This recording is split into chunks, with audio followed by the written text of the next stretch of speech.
안녕하십니까, 데르센입니다. 자, 오늘은 니콘에서 나온 Z50에 대해서 이야기를 좀 해볼 건데, 아직 출시는 안 됐습니다. 그래서 저도 만져보진 않았어요.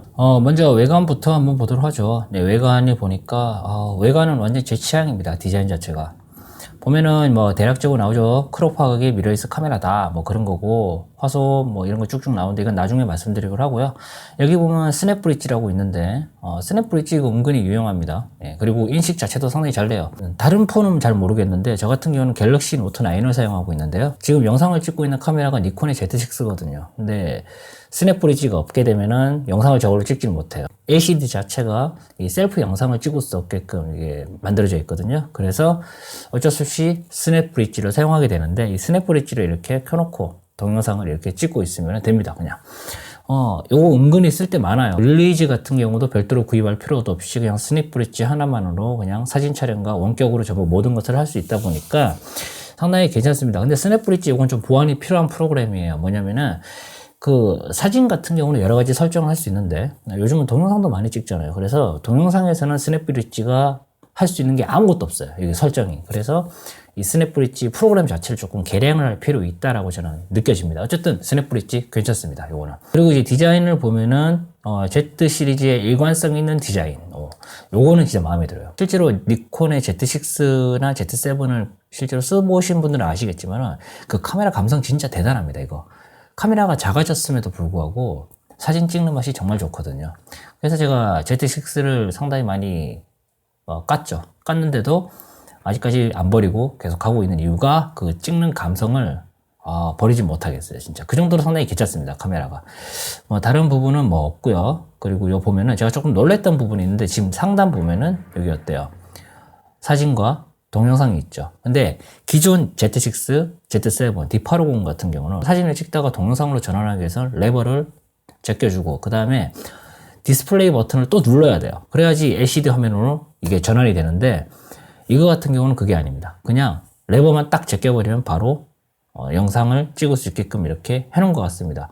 근데 옆에 보면 디스플레이 버튼이 또 있거든요. 이걸 제끼고 또 설마 이걸 눌러라, 이건 아니겠죠. 그리고 이제 카메라가 작아지면 아무래도 다이어리라든지 이런 부분에서 좀 손해를 보는 경우가 있긴 있어요. 근데 아무래도 이제 금액대가 있는 그런 미러리스 카메라다 보니까 다이어리 있을 건 다 있어야 된다라고 판단이 들었는지, 지금 보면 이 손에 잡히는 그립 앞부분 있죠. 여기에 다이얼이 있고 그 다음에 여기에 다이얼이 있죠. 이걸로 조리개 셔터 스피드를 조정할 수 있고요. ISO 감도 버튼 누른 상태에서 이것을 조절하게 되면 ISO 감도를 오토로 할 것인지 ISO 감도를 수치를 조정할 것인지 이것을 결정할 수 있게 되는 거죠. 정말 괜찮았다고 생각했던 부분이 뭐냐면은 버튼의 배열인데, 지금 후면 버튼이 별로 없잖아요. 그래서 저 버튼 저거 왜 저거밖에 없지 또? 이렇게 생각했었거든요. 근데 지금 보면 LCD 바로 옆에 터치 패널이 들어가 있어요. 사진 바로 옆에 사진을 확대, 축소, 디스플레이 변경 이런 것을 다 할 수 있게 바로 옆에다 따로 배치를 해놨다는 거죠. 기존과 다르게. 요거 상당히 괜찮습니다, 진짜. 그러면서 하나 더 얻은 게 뭐냐. 지금 보면은 그립 부분에서 버튼이 간섭받는 부분을 최소화시켰다는 거죠. 요거는 정말 마음에 드네요, 진짜. 제가 사실 Z6랑 Z7을 보면서 마음에 안 들었던 부분이 있긴 있었거든요. 근데 Z50 같은 경우는 오히려 더 그거보다 더 괜찮은 부분들이 지금 더 많이 보이고 있습니다, 진짜. 이 LCD 자체가 180도까지 내려가거든요. 근데 이제 시야각 자체는 아까 전에 스펙상에서는 170도라고 나와 있더라고요. 그건 중요한 거 아니고, 지금 보면은 이제 이 하단으로 이렇게 내려와서 지금 옆에 보는 이미지처럼 이렇게 셀프 사진이나 셀프 영상을 이렇게 찍을 수 있다라고 하는데, 이제 문제는 이제 그거예요. 여기에 짐벌이 장착이 되면 과연 어떻게 될까? 네, 아마 안 보이겠죠, 이거는.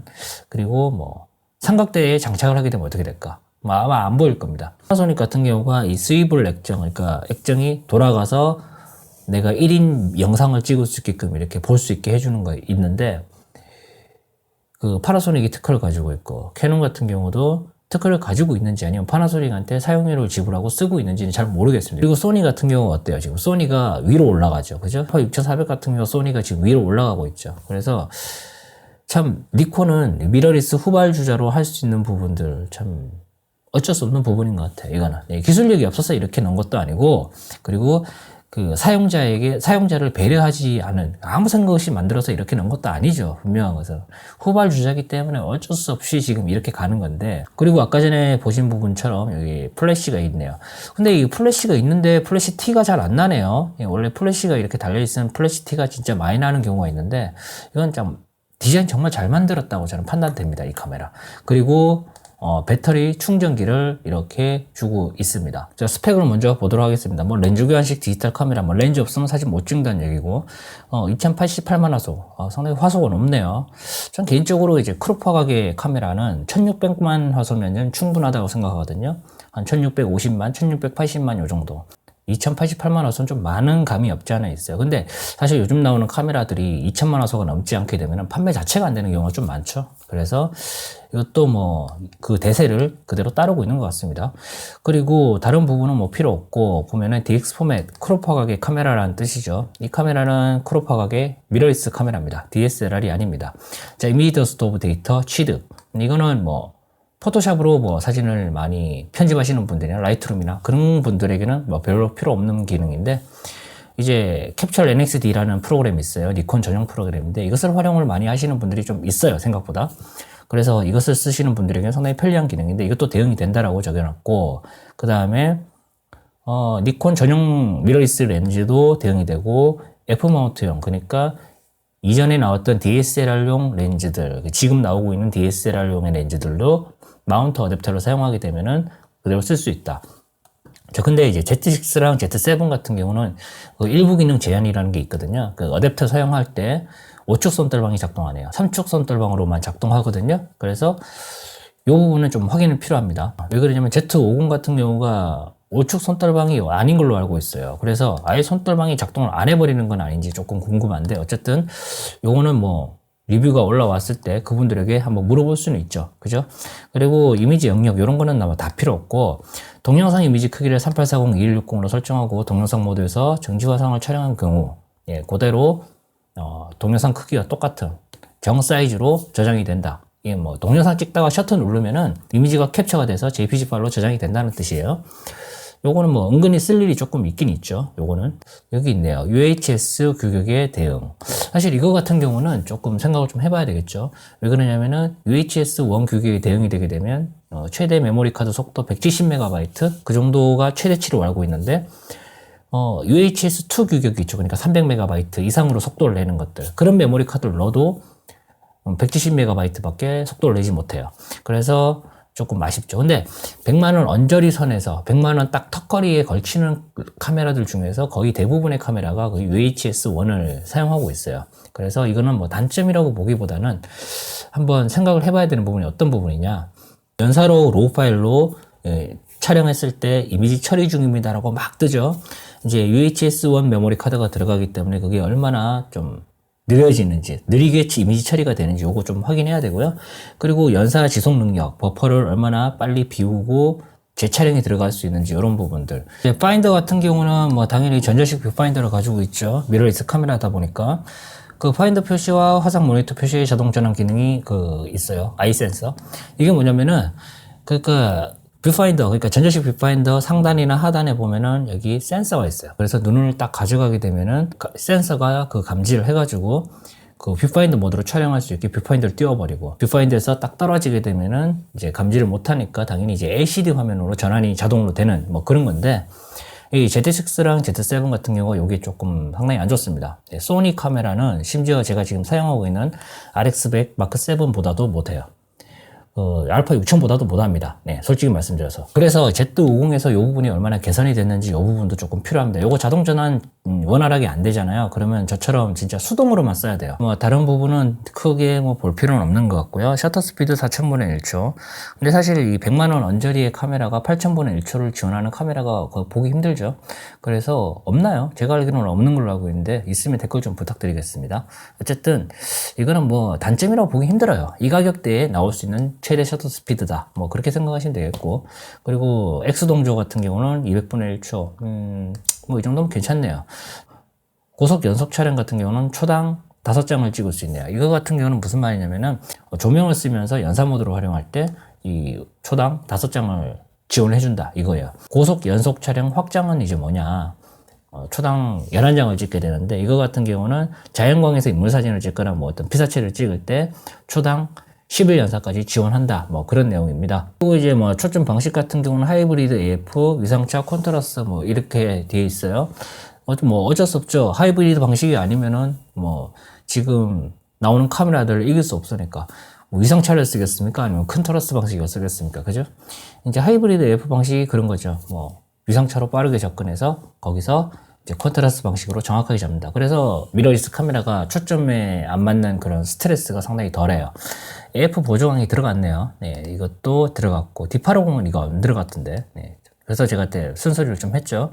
검출 범위 같은 경우는 마이너스 420. 오, 이거 좋네요. 네. 마이너스 420이면 웬만히 어두운 데서 다 잡아요. 게다가 AF 보조광까지 들어가잖아요. 그러면 진짜 어두운 곳에서 원활하게 AF를 잡을 수 있습니다. 와, 요건 잘 넣었네요, 진짜. 제가 Z6 써봐서 아는데, AF에 대해서 그렇게 불만을 가진 적은 없어요, 솔직히. 예, 그래서 이것도 괜찮다고 저는 예상은 하고 있습니다. AF 초점 포인트 209개. 알파 6400이 435개인가 그런데, 209개. 사실 209개도 부족함이 있다라고 보긴 조금 힘든데 경쟁사에 비해서는 조금 떨어지네요. 이 부분은. 그리고 다른 부분 보게 되면은 플래시가 있네요. 예, 플래시 가이드 넘버 7. 야, 7짜리 넣을 바에 그냥 빼고 가격을 내려주는 게 어떻을까 싶습니다. 저 같은 경우는 그래요. 개인적으로 저는 제 개인입니다. 그냥 제 개인적인 생각으로는 플래시를 그냥 빼고 가격을 좀 내리거나 아니면은 다른 부분에서 좀 퍼포먼스적인 부분에서 보강을 좀 해주지, 이런 아쉬움이 있어요. 실제로 내장 플래시를 많이 활용하시는 분들이 있어요. 그래서 판매적인 부분에서는 이게 사실 경쟁력이 좀 있어 보이긴 합니다. 요게 네, 괜찮을 것 같아요, 생각보다. 동영상 기능 같은 경우는 4K 30프레임, 25프레임, 24프레임, 24프레임도 지원하네요. 그리고 뭐 FHD 같은 경우는 120프레임까지 지원을 하기 때문에 슬로우 모션을 뭐 구현할 수도 있고 괜찮네요. 그리고 최장 기록 시간 30분. 30분 이내로 끊어야 되다 보니까 29분 59초로 한 것 같은데, 사실 이제 소니 카메라들이 지금 미러리스 카메라들이 이미 시간 제한이 없어졌죠. 그래서 요거는 조금 경쟁력이 떨어질 수도 있겠죠. 근데 실제로 영상 찍어보면은 30분 내도록 이렇게 촬영하는 경우는 좀 드물어요. 그래서 좀 끊어서 찍는 경우가 많은데, 이제 끊어서 찍는 분들에게는 이 영상 촬영 지속 시간 같은 경우는 크게 문제가 되지 않을 것 같습니다. 자, 그리고 다른 부분 H264 뭐 이런 거는 볼 필요 없고, 내장 마이크 들어갔네요. 외부 마이크 사용 가능하고. 그러니까 그 마이크 단자가 있다는 뜻이죠, 한마디로 말해서. 이것도 괜찮고, 금액대가 100만 원대다 보니까 이런 게 안 들어가면 이제 욕먹는 걸 아는 거죠, 이제. 배터리 수명 같은 경우는 동영상만 찍게 되면 75분을 찍을 수 있고, 그 다음에 280프레임, 그러니까 사진을 찍을 때는 280장을 찍을 수 있고, 라이브 뷰 화면으로 찍을 때는 320장을 찍을 수 있다. 뭐 그런데 딱 요거만 딱 보신 분들은 와, 280장밖에 못 찍어, 저거 완전 쓰레기네 라고 생각할 수 있는데, CIP의 규격 자체가 너무 까다롭죠. 예, 대충 한 280장 정도 찍는다고 하면은 아무리 못해도 한 1400에서 1500장을 찍는다고 보시는 게 맞습니다. 이거는 좀 템포를 빠르게 가져가는 촬영에서는. 반대로 이제 여행지를 좀 많이 돌아다니면서 뭐 한 장 한 장 좀 느리게 촬영하는 습관을 가지신 분들 같은 경우는 아무래도 카메라가 켜져 있는 시간이 길다 보니까 좀 템포를 빠르게 가져가는 것보다는 좀 적게 찍겠죠. 근데 아무리 못해도 1000장 이상은 찍는다고 봐야 됩니다, 이 정도면은. Z50을 쭉 봤는데 괜찮네요. 예. 니콘 Z6랑 Z7보다 오히려 나은 부분도 있습니다. 예. 그리고 제가 해외 영상에서 이게 셔터 소리를 들어봤거든요. 아, 정말 좋아요, 셔터 소리. 어쨌든 기존 카메라가 가지고 있는 단점들을 상당수 많이 보완했다는 부분이 상당히 많이 보이고요. 그 점에 대해서 엄청나게 높게 평가를 하고 싶습니다. 금액대가 100만원 초반대로 형성이 돼서 아마 나올 것 같은데, 참 마음에 듭니다. 어쨌든 사고 싶긴 한데, 사실 오늘 오후까지만 해도 제가 이거 살려고 마음을 먹고 있었거든요. 근데 최근에 질러놓은 게 너무 많아가지고 또 마음이 바뀌었어요. 예, 나중에 좀 여유가 되면은 뭐 그때 살지 안 살지 또 모르겠는데, 어쨌든 상당히 마음에 듭니다. 스펙상으로만 봐서는 상당히 마음에 드는데, 아쉬운 건 아까 전에 말씀드렸다시피 그 UHS-1 슬롯이 들어갔을 때 발생하는 문제점이 과연 얼마나 이 시스템적으로 카메라가 가지고 있는 성능으로 이것을 커버를 해줄 수 있느냐, 이 부분이 좀 중요하고, 그 다음에 그리고 이 액정 자체가 이렇게 밑으로 내려가는 부분들 같은 경우는 이거 사실 어쩔 수 없는 부분이라서 제가 여기 대해서 뭐라고 딱 정확하게 대답을 드리기 힘들어요. 후발주자다 보니까 아무래도 좀 한계가 있다, 이 부분은. 네, 그래서 좀 아쉽다는 생각이 듭니다. 어쨌든 니콘 카메라가 가지고 있는 그런 부분들 많이 개선이 됐다라고 저는 생각이 돼서 상당히 기분이 좋습니다. 실제로 뚜껑을 열어봐야지 알 수 있겠지만은 그래도 스펙상, 그리고 디자인, 그리고 인터페이스, 사용자를 고려한 그런 설계, 이런 부분들을 고려한다면은 상당히 괜찮은 카메라인 것 같습니다, 지금. 자, 일단 뭐 나와봐야 알겠죠. 자, 오늘 여기까지 하겠습니다. 고맙습니다.